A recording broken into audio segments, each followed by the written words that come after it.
For most of the modern economy, ownership was the goal. You worked, you saved, you bought something. And once you paid for it, it was yours. A house meant stability. A car meant independence. A tool meant long-term usefulness.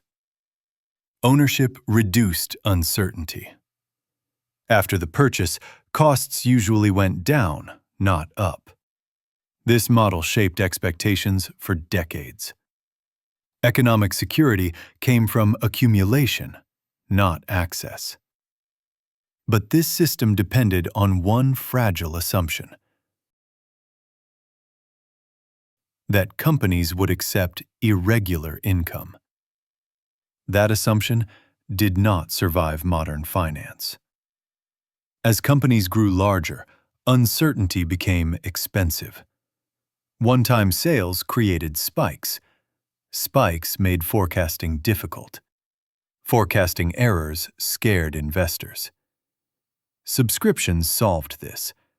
They transformed uncertain demand into predictable cash flow. And predictability became the most valuable trait in business.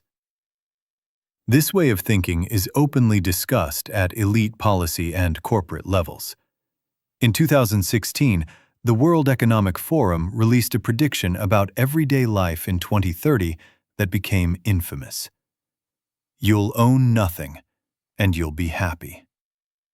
The phrase was published by the World Economic Forum, the organization founded and led by Klaus Schwab. It wasn't presented as a threat. It was framed as a description of where incentives were pointing. Ownership creates volatility. Access creates control and predictability.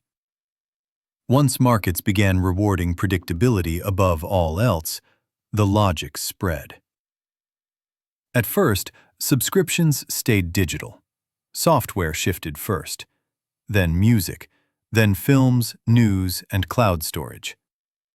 But once the model proved reliable, it expanded into physical life. Cars moved from ownership to leasing. Phones moved from buying to financing. Housing shifted from owning to long-term renting. You no longer buy the thing. You buy permission to use it. Permission can be updated. Permission can be restricted. Permission can be revoked. Ownership cannot. That difference quietly reshapes power.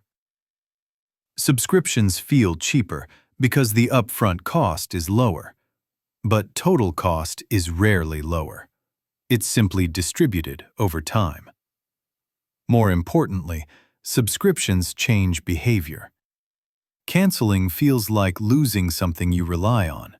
Switching feels inconvenient. Multiple small payments fade into the background. This creates dependence without force.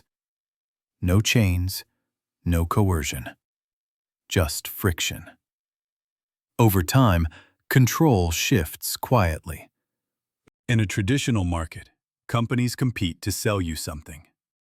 In a rent-based system, they compete to control access.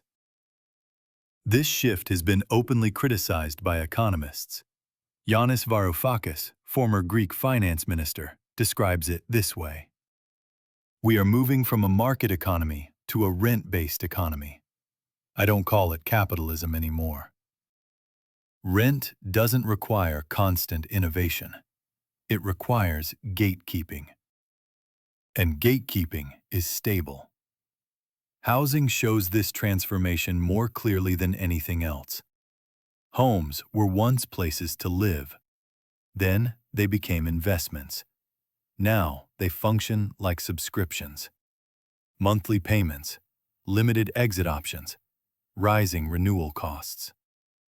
This shift has raised ethical concerns, not just economic ones. Leilani Farha, the former UN Special Rapporteur on Housing, put it clearly: "I believe there's a huge difference between housing as a commodity and gold as a commodity. Gold is not a human right. Housing is. When shelter becomes a revenue stream, stability shifts from residence to balance sheets.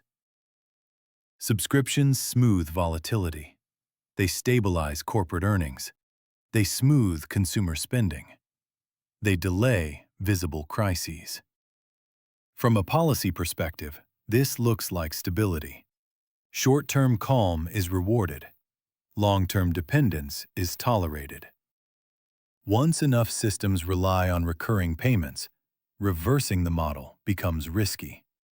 Not because it's impossible, but because too many institutions now depend on it. The subscription economy also changes how people think. The question is no longer, do I want to own this? It becomes, what happens if I cancel? That single shift matters. Spending feels lighter. Dependency feels normal. Loss feels heavier than cost. Access becomes the baseline. Ownership becomes the exception. The subscription economy feels smooth. Nothing breaks suddenly. Payments are predictable. Services keep running.